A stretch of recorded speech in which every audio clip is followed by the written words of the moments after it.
पहले एक इमारत थी, एक मस्जिद थी, जो एक हकीकत थी,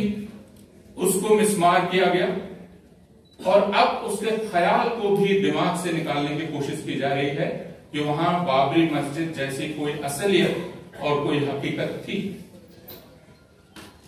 इस चीज को ध्यान में रखना हमारे लिए बहुत जरूरी है, बाबरी मस्जिद को याद रखना।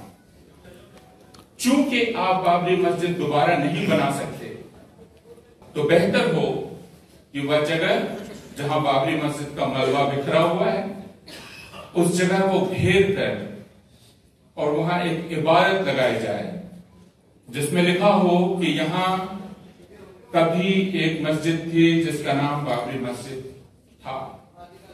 और वह 6 दिसंबर 1992 को बावजूद हिंदुस्तान में धर्मनिरपेक्ष जनतंत्र के, बावजूद हिंदुस्तान में एक जिंदा संसद के, बावजूद हिंदुस्तान में एक जिंदा अदालत के दिन दहाड़े गिरा दी गई और उसको हम दोबारा नहीं बना सकते। अगर यह इबारत हम वहां लगाते हैं तो कम से कम हम अपनी कमजोरी को कबूल तो करते हैं।